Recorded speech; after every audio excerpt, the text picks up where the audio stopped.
Hello everyone, hope you're having an absolutely awesome day. Welcome back on the 28-day challenge for everyone that did do it last year back in November, December, and for everyone that is tuning in for the first time to the 28-day challenge, welcome on the first official day of your complete body breakthrough experience. And I think what I'm going to do today, and what today really is all about, is just setting the precedence of, and reiterating for those that have already done the program again, because you can never listen to it enough, really, honestly, is getting you to a place where you really understand what health is on every single level: mental, emotional, spiritual, nutritional, and also physical. Okay. Also, often we tend to focus on, one element, which might be the way that we look, or, the macros, in our food, or what we should and shouldn't be eating.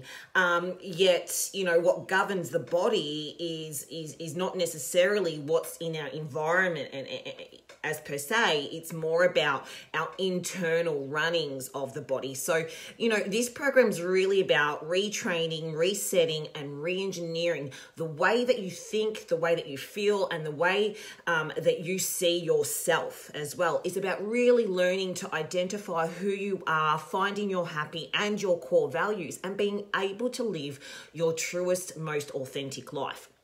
So with that said, like I mentioned before, for some of you, this is going to be a little bit of rehash, but, I've been now, teaching these principles that you're going to learn over the next week for the last 15 odd years.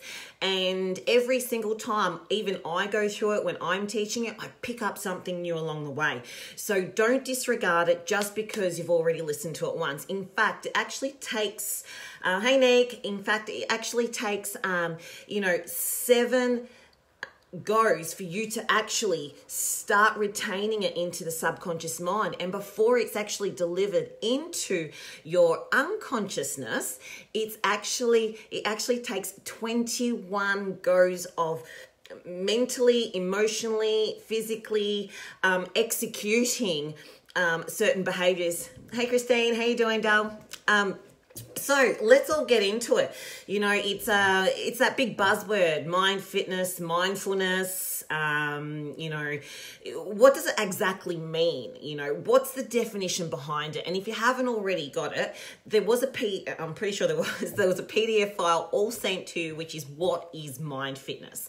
And so if you haven't got it already, get it out. And you can make some additional notes. If you haven't got a journal in front of you, maybe just make some notes on some paper at the moment, and then go get yourself a journal where you can start, making some notes that really stick out to you of what it is that I'm going through and what I say. So anyway, let's get into it. What is mind fitness? So I'm going to read it exactly as it is on the plan, which is: mind fitness is having a mind that is ready for action and ready for insight. It's about having all the necessary strategies that will allow for you to make better decisions on a day-by-day basis, thus, allowing you to decrease your stress levels and make better decisions around different elements about your health and also your personal life, okay? It's about helping you better respond to your environment, so your environment doesn't control you, or you don't give permission to your environment to control you. That is my definition of, hey Shell, that is my definition of what mind fitness is, okay? So it's having a mind that is ready for action and insight, okay? It's about you having the tools that you need to help you live the best life that you can on a day-by-day basis, irregardless of the environmental factors that are thrown at you, okay? So, we talked a lot about what mind fitness was, you know, in our previous 28-day challenge, but it's also about identifying with ourselves about, hey, you know, what is health? What exactly is it? And what is the opposite of health, which is stress, okay? So there are 5 elements of stress on our body, and those elements of stress on our body is physical stress, nutritional stress, mental stress, emotional stress, and spiritual stress. And obviously the opposite of that is health. So what I'm going to go through right now are those 5 elements in a little bit more detail for you, okay? So we all ready for it? Awesome. Right, let's keep the energy nice and high. And the first element that hey Gina, and the first element that we're looking at is physical stress. What exactly is physical stress? How do we know where our bodies are physically stressed, right? Okay, so having a body that is physically stressed is a body that is unable to, you're probably wondering what I'm doing here. I'm actually closing my window because my cat is meowing outside. All right, cool. So it's having, when your body's physically stressed, it's your body can't get through the day without, from the neck down, your body feeling tired or tired and exhausted and depleted and sore and achy. And basically in a position where you're finding yourself not being able to do the things that you need to get done at the highest level, so in a state of excellence for that particular day or week or what have you. So, you know, an example of this would be, think of a marathon runner, okay? Like a marathon runner runs 42 kilometers thereabouts, correct me if I'm wrong, in a race, okay? And I see it so often, you know, they get started. Hey Trin, great to see you back, Dal. So and I've seen it time and time again. You see them getting into their race and they're running and they've got lots of energy and they're kind of, you know, steady. They're 20 Ks in, they're still going pretty strong. They're 30 Ks in, they're still going strong. You know, they get to 30 Ks, 35 Ks in and they're starting to feel it a little bit, you know. And by the time they get to 42 Ks, you can see that their body, the actual anatomy is actually starting to change. Like instead of charging through it, their bodies are starting to hunch over, okay? They're starting to move a lot slower. So, you know, in our own situation, we'll find ourselves moving a lot slower, or our minds wanting to slow our bodies down because it's in that survival mode. And you know, then you see some of them and they're like, you know, 500 meters before the finish line and their legs just buckle. Okay, has anyone experienced that? You know, obviously maybe not themselves, but have maybe seen or heard about that, right? Yeah, let me know if you have. Hey Em, how you doing, Dal? And so when your body is physically exhausted, so think about this as well, you know, a time when you have been at the gym and you've either or you've gone for a run, or you've done a workout and you're getting those last few reps in and you're just really fatiguing. Physical fitness is when you're pushing your body beyond that limit for a longer period of time than what is necessary. Now, Michelle just said, yeah, I've done it myself. Bloody hard work. I ran the last 3 Ks barefoot. Ouch. That takes some dedication. So when you're in that position, the outcome is still the same as the other 4 elements in stress, i.e. Your body's going to go into that survival mode, okay? The cortisol levels are going to raise, the adrenaline's going to kick in. Your body is now in what we call a catabolic state, which means to break down. So when you're physically stressed, your body is in breakdown mode, okay? And the easiest thing to break down is muscle versus fat, because fat needs an elevated core temperature, and fat is seen as something that relates to survival, okay, in the body's physiological state, and muscle is 70% water, so it takes less energy to break down, and it can be readily available quicker, okay? The mind has a hierarchy, or your body has a hierarchy of what's most important, and when it's in a survival state, it's going to go in the path of least resistance. So that's physical stress. Okay, and they're the kind of symptoms that you will experience when you're in that state. So how do we get from being physically stressed to being physically healthy? There are two things we need to do here. Number one, we need to rest and recover, and the best form of that, and it doesn't cost anything, is sleep. Now, obviously, for a lot of us on here, you know, we've got little kids, and sometimes that can be hard, trying to get the kids into routine and sleeping and what have you. It's not about a quantity of sleep or a quantity of rest. It's about quality rest, okay? You know, it's scientifically proven that, you know, a 20-minute kip throughout the day, or, you know, a 20-minute light sleep will give you enough physical energy to reset your body for at least another 3 to 4 hours. That's pretty powerful stuff, okay? The next thing that we do need to do is obviously increase our food. Yes, that's right. Increase our food, okay? It's not about decreasing the food because your body is in survival mode. If it's in survival mode and you don't feed it when it's physically stressed, hey Susie, what do you think's going to happen, right? You're burning a candle at both ends. You can't outsmart your body. Like, she'll let you know about it, won't she? Yeah, exactly. So if you try and outsmart your body, she'll go, I know what you're doing. And she will actually try harder to slow down your metabolism. She'll try harder to keep your body in that survival state. Okay, so rest is really important. Sleep, restoration. Go get a massage. Go have a bath with Epsom salts in it. Allow your body to recharge. Okay, so that you can work at that high level of excellence physically, okay? Anything less than that, and you're not getting maximum benefits. And then the other thing is increase your food.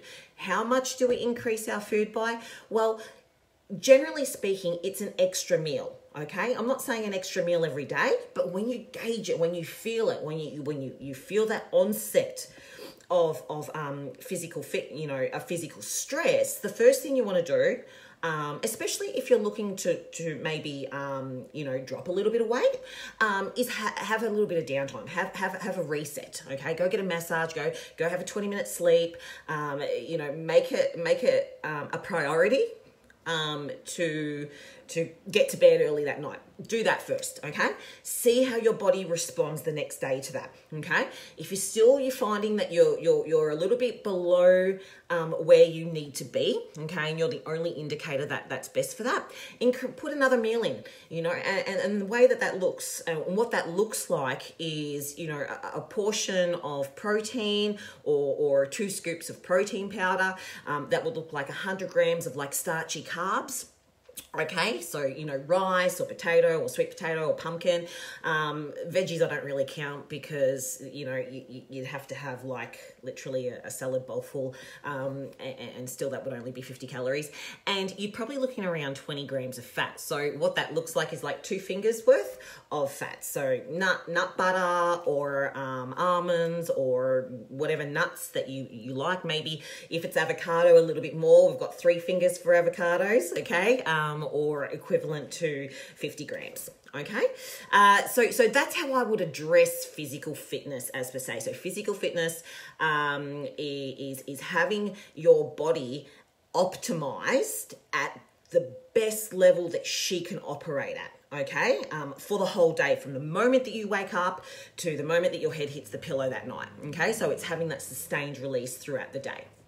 Okay, and in week 2, we'll go into how to create that physical sustained release. Okay, now number 2 we've got here is nutritional stress or hormonal stress. Okay, nutritional stress isn't so much. Nutritional stress is when the internal functionings of your endocrine function, i.e. your hormonal system or your digestive system, or your cardiovascular system, or your skeletal system, or your muscular system, your central nervous system isn't operating at its best. So it's not about the macronutrients here. It's not about the carbs or the fats or the proteins. It's about the micronutrients, okay? So if you're not eating a variety of minerals, a variety of vitamins, or a variety of food, your body is going to be lacking that, yeah? Okay. So what does nutritional stress feel like? You'll generally feel, or hormonal stress, you'll generally feel bloated. Okay, that's the first thing. You'll generally find that your moods are like this, yeah? Irregular periods, either frequent or not frequent enough.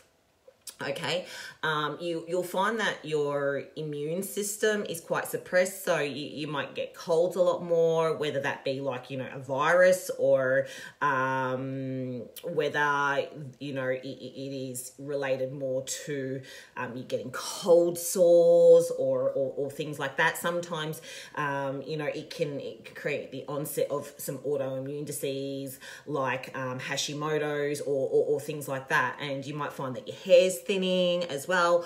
All those issues are nutritional or hormonal stresses on the body, symptoms of. And I think, Trin, you've just said these are your biggest issues, and you know, hormonal nutrition and your stress levels. So we're definitely, everyone that has been on the 28-day challenge is going to be getting a call this Wednesday, because you all filled out your hormonal questionnaire last year, and I want to go through with you on tweaking a few of those things for you, because everyone, when it comes to hormonal stresses or nutritional stress, is slightly different. So a generalist approach in this particular situation won't work, and everyone that's new, we're going to be going through that with you individually in a month's time. Okay, awesome. So the opposite of that would be nutritional health. That means you kind of just glide your way through your periods. That means your body's not holding excess water, and your digestive function is working properly, and your mind is functioning clear and concise, and you don't feel like you've got brain fog hanging over your head. All those are symptoms of nutritional and hormonal health, okay? And so basically, in order to be in a position where you are at that, it's about being able to connect with your body. And this is where people fail miserably in life, is because they're too busy focusing on, you know, dieting harder, or restricting their food, or exercising more, or they focus on the external. So one thing that I like to do, and I'm going to get everyone to do that this week, is at the end of every single day, I want you to gauge how you feel your body's functioning from the inside out. You know, do you feel bloated? Is your digestive system working the way that you want it to be working? And just so you know what that actually looks like, or sounds like, is, you know, at your peak, you should be pooping 3 times a day, okay? You should be going to the bathroom basically on, you know, every 1 hour to 90 minutes to do a pee, okay? If that's not happening, then there's something in terms of the way that your body's processing and absorbing nutrients, that there's an issue, okay? If you're finding your moods are up and down like this all the time, that's something that needs to be addressed as well, okay, which we'll get into a little bit later on. When you're nutritionally healthy, you're not getting any of those symptoms, okay?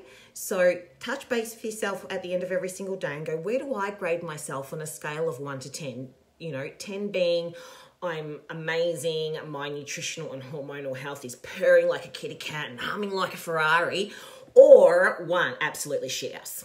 Okay, so that's nutritional stress and hormonal stress, and the opposite being health as well. Okay, we're going to get into more detail of that over the next coming weeks as well, but I just wanted to give you an overview, another element, an essential element of health as well. So the next 3 Trinity just wrote, I thought it was only pooping once a day.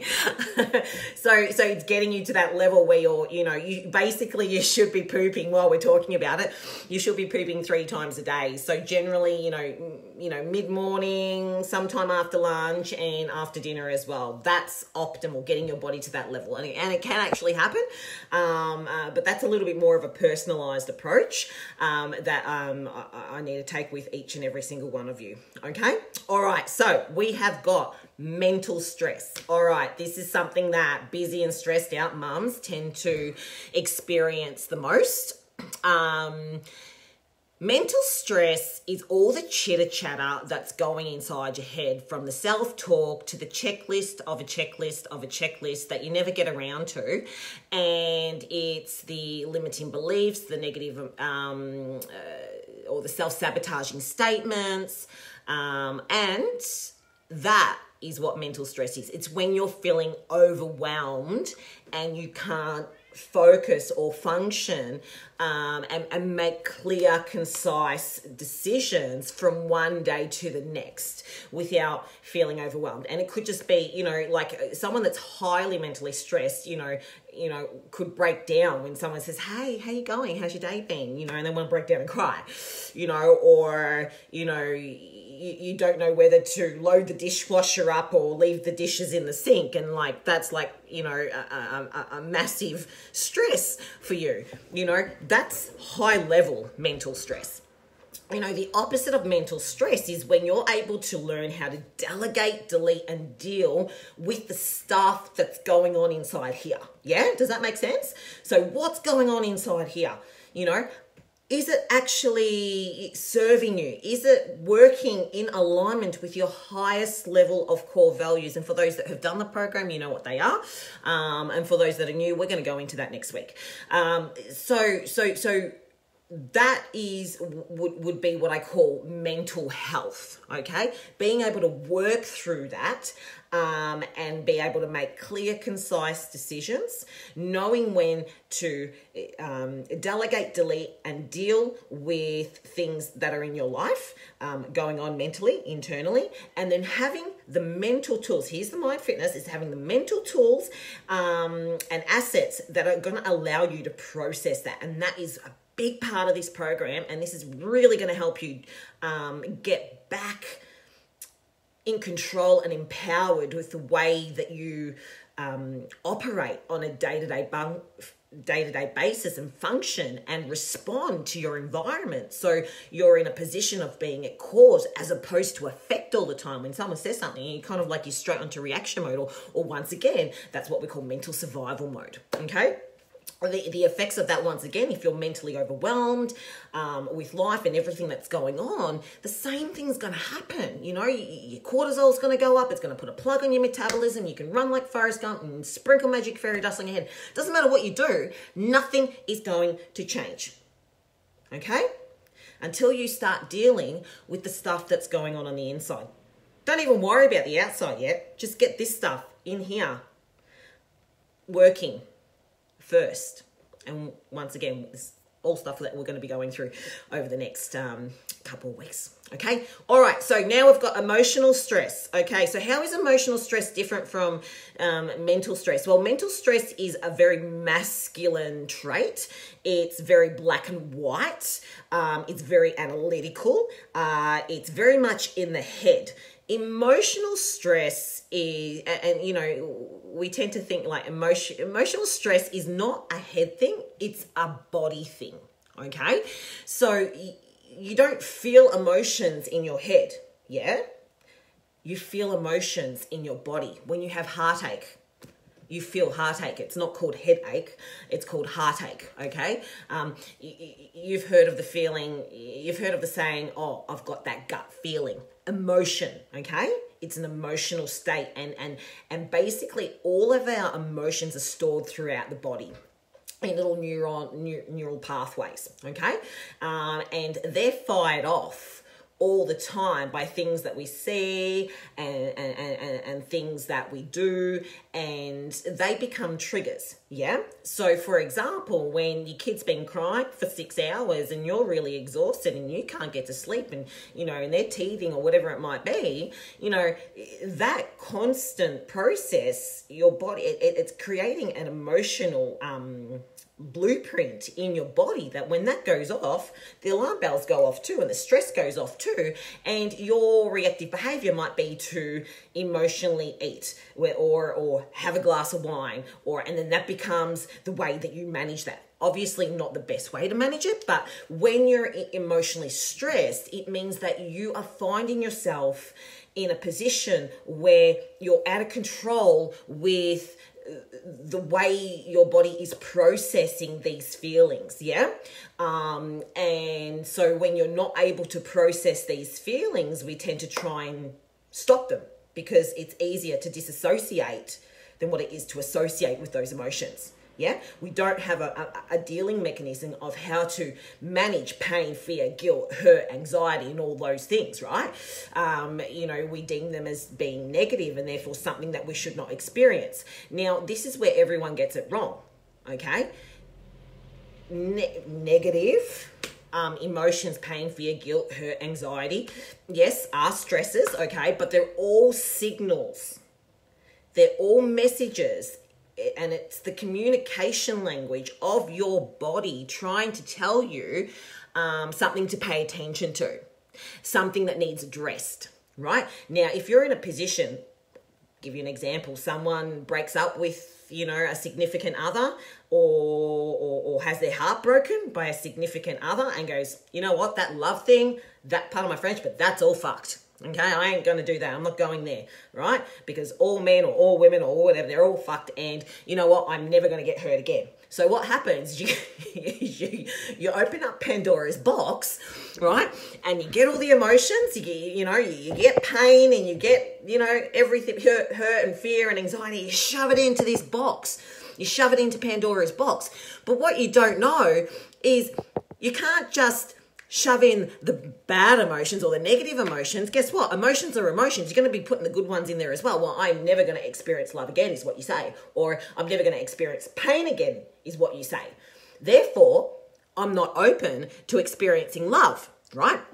So that shit goes into Pandora's box as well. So you become completely emotionless. And then what happens is when you start having so many triggers in your body going off left, right, and center, what ends up happening is there comes a point where, that buckle that's on Pandora's box that's keeping everything locked away, right? It's not holding anymore because it's in the big bag of bullshit. Hey, Rach, it's in the big bag of bullshit, and the big bag of bullshit has got so much shit in it right now. It's got so much stored emotion, so much suppressed emotions in it. It's got to go somewhere, right? And then it comes out, doesn't it?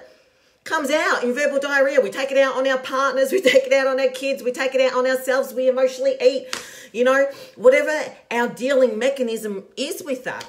So that is emotional stress. And a massive part of this program is helping you get from this really emotionally out of control, unempowered, if that's even a word, situation to be able to, sit in and open up Pandora's box and sit in these emotions and go through the waves and get the messages and get the learnings that they're giving us, okay? And I'll get into that a little bit later on down the track. But that, hey Jody, but that is what we're dealing with there. Does that make sense? Do you girls get that? Give me a hey yeah if you do.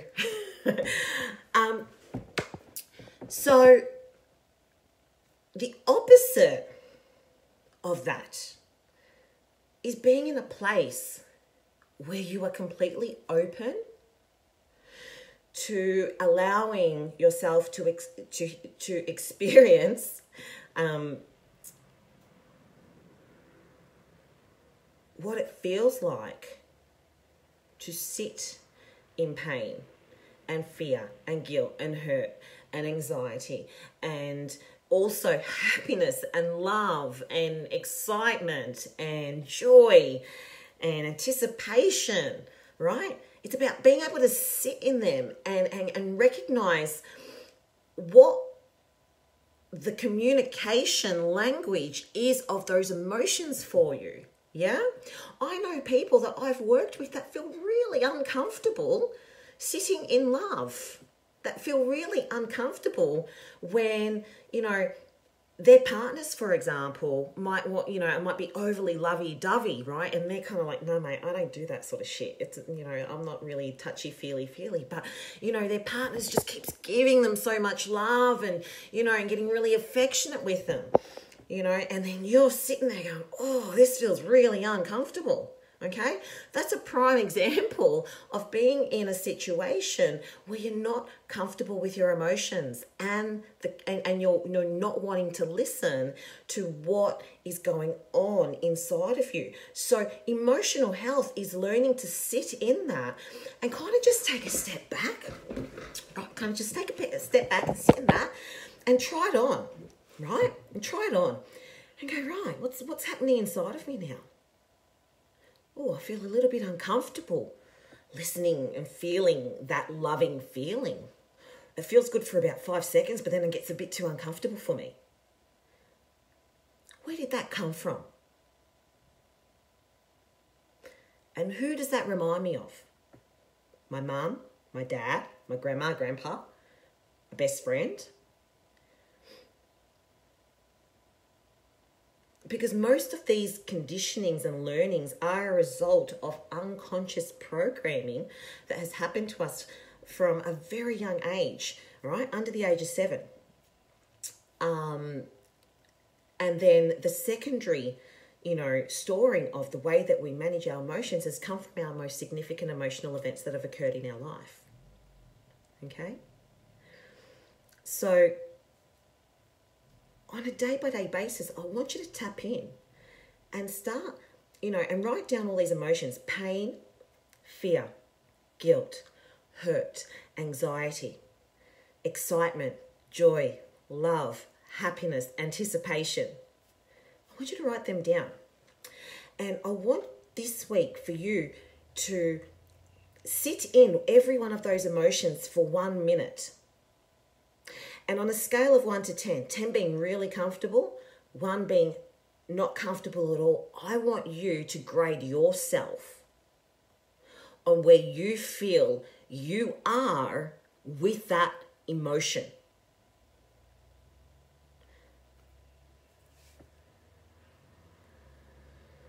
And then ask yourself, if it's a 5 out of 10, which means you're kind of okay with it, yeah? What is the purpose of it only being a 5 out of 10? Or am I happy with that? Okay? Is a 5 out of 10 serving me at the moment? Is a 10 out of 10 serving me? Is a 1 out of 10 serving me at the moment? And then what I want you to do is, and so I want you to do this. And then the next activity that goes with that is being able to position yourself in a place where you can identify the 3 most significant emotions that you are the most uncomfortable with. Because it is those emotions when you can grade them and go, you know what? I'm sitting at an 8, a 9, I'm a 10 out of 10 with that. That's where your breakthrough, that's where your emotional breakthrough is going to happen. And that's where the emotional weight is going to drop, right? That's where the stuff happens, in that space there. Not sitting in what you're always used to. So that's emotional stress and health, okay? Spiritual stress. What is spiritual stress? Okay, it's I guess in one aspect, it's a bit of kumbaya woo-woo stuff. But, we're not just physical beings.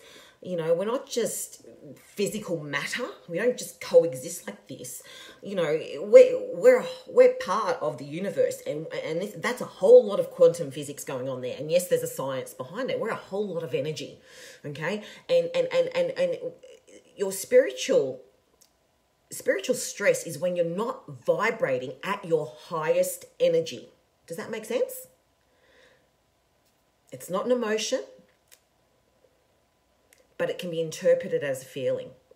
But it just feels like spiritual health feels like you have what we call blind faith, which is the assured expectations and of things yet to come, and complete trust and complete surrender to the universe. And yes, working towards your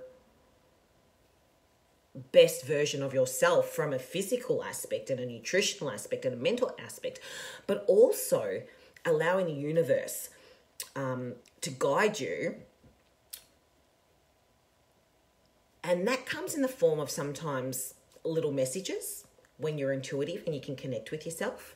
And this can be a really challenging exercise for a lot of people.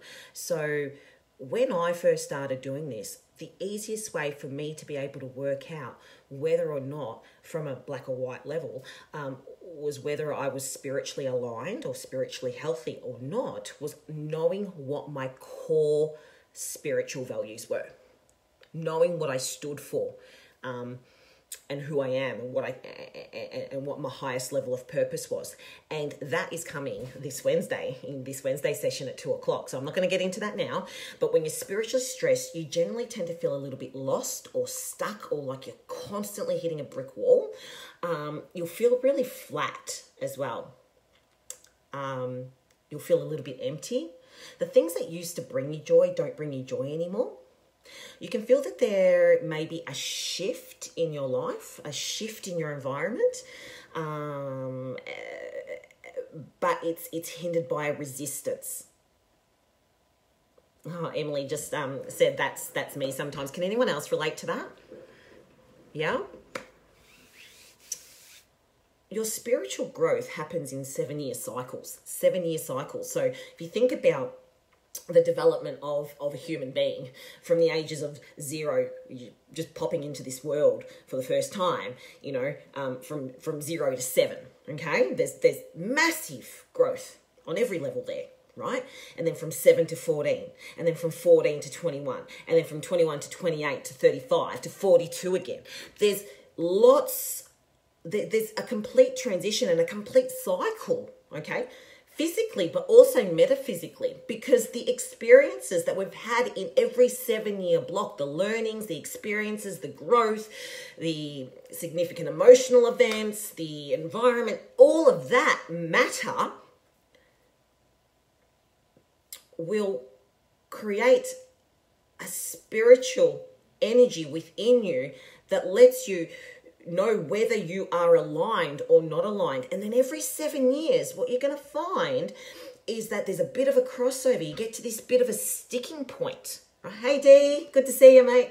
You get to this sticking point where you kind of cross between the old ways and the new ways, right? And the old ways have been, the reason why they're there, and you're stuck in those ways is because it's habitual. They've been programmed and programmed into your body through the senses, through continual repeated behavior patterns, okay? And then you've had emotions that have been connected to them. So they're stored neurologically throughout your body. And they're ingrained. But then also, with those behaviors, you've had all these new experiences, and now these new experiences are suddenly having more time in your world, and they're kind of starting to conflict with the old ways and the new ways, and you get to this point where you feel spiritually stuck. Can anyone relate to that? Just give me a yes if you can relate to that. If that's happened at some point in your life. So when we're in that place and we're feeling stuck, we want to resist, don't we? We generally want to resist. We're putting blocks there. And the opposite of that is being spiritually free. Spiritually free, which is allowing things to happen to you. Yeah, allowing your energy to flow through you, allowing yourself to go through the emotions, and also sitting back and going, right, you know what? These are my core values that I vibrate on at the highest level. Unconditional love, happiness, peace and tranquility, energy and vitality. You know, that is me when I am at my spiritual best. If I operate and if I create that space, you know, within inside of me, it doesn't matter whether I'm in World War fucking 3 or Ocean View Crescent in Torquay. My internal environment is going to emulate externally, and call it some woo-woo kumbaya stuff, but the energy from the universe, from the world, from out there, right, is going to give us that back. Yeah. You know, it's an old saying, you know, and I said this to my husband the other day, mate, you only see yourself in others. You know, we're having a little bit of a, you know, husband and wife fight, and, you know, we all do. And, you know, he's like, you know, oh, you never understand me, you know, you're so self-centered. And I turned around to him and I said, well, it's funny how you see yourself in others, because that's literally, you know, what you're going to see. What you see inside of you is what you're going to see in other people. Does that make sense? Yeah. So being spiritually aligned means knowing what your core values are, being congruent with them in every other area of your life, using them as the decision-making process around everything that you do in your life. Okay. And that means not just situational values that change depending on the environment. I mean, core values. It means that you're making the right decision, not always the easy decision in your life. Okay. And then you have absolute 100% certainty that at this very moment in your life, despite the emotional senses going off that might be triggering a different response in your body, right, of nervousness or what have you, you have made the right decision because you created those core values in the absolute right state, okay? And we're going to learn how to do that this Wednesday. So that's what I see as what health is. There's 5 elements to it: mental, emotional, spiritual, nutritional, and physical. That is health, okay? Right? Because if one of them are out, they're all out of whack, okay? So we need to place attention and care and respect every element of our psyche, every element of our physical matter, okay? And when you operate from that place, you're going to have an undeniable experience in life. Your body is going to emulate that. Any diseases that you got going on in your body won't be triggered off or flared up nowhere near as much as what, you know, certain, you know, when you're in a state of stress. Because when you're in a state of stress, everything gets triggered. Everything gets triggered, right? You know, your DNA gets mutated and things fire off. I'll tell you a story. And for those of you that are already listening in on this, that have done the program, you may have already heard this, or I might have already told you this story. About, what was it? Probably about 6 or 7 years ago, right? I was working with a woman, and she had recently lost her husband. She's from New Zealand, and it was a referral that Carlos had given me, one of his mother's friends. And so I started working with her, and, you know, she was obviously very sad. She has 4 children, and, you know, those children are in every single corner of the world, and they got their own families as well. So she was home alone, and her best friend, you know, of 55 years, literally like just carked it. You know, he just died, just like that. Had a heart attack in his sleep, and she woke up the next day and her husband had passed away. So, you know, I coached her through how to, you know, go through the grieving and the mourning process of this all. And, you know, eventually, you know, she started getting out and about and, you know, going to do some Zumba classes, you know, and she went on a Zumba cruise with all the girls, and, you know, she started, you know, interacting and living her life, because she knew that that's exactly what her husband would have wanted, you know, for her to enjoy her life and love her life. And then she got to this point where she was so uncomfortable being so fucking happy that she had to somehow sabotage this. So one day I got a call from her, and this is after we had actually finished. And she's like, Lisa, I've just been to the doctors. I've got some terrible news. And I said, oh, I'm so sorry. What's happened? And she's like, I've been diagnosed with stage 4 cancer. And me, in my coaching mode, automatically goes straight in. I said to her, so how did you give yourself that? She's like, it's the only way I knew how to bring my kids back home. And that was under a hypnotic trance through one of our hypnosis sessions. How powerful is that?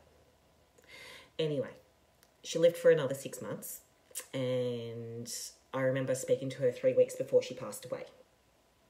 And she said, Lisa, these last 6 months were the happiest times of my life because I had my whole family around me, and that's all I ever wanted.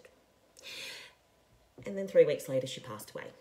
But she passed away the happiest woman she had ever been. But she paid the price of her life for that. It's really sad, but it's also really powerful. It's a really powerful lesson for you, each and every one of you, to understand how incredibly powerful you are in manifesting what you want. Whatever the loudest voice is inside of your head, inside of your body, right? Whatever that loudest voice is, your body will create that, because it doesn't know the difference between what is actually physically real and what is woo-woo pretend. Okay? So that is a reminder to me every single day to always tap in with those spiritual core values of mine. Like I said, we're going to go through them on Wednesday.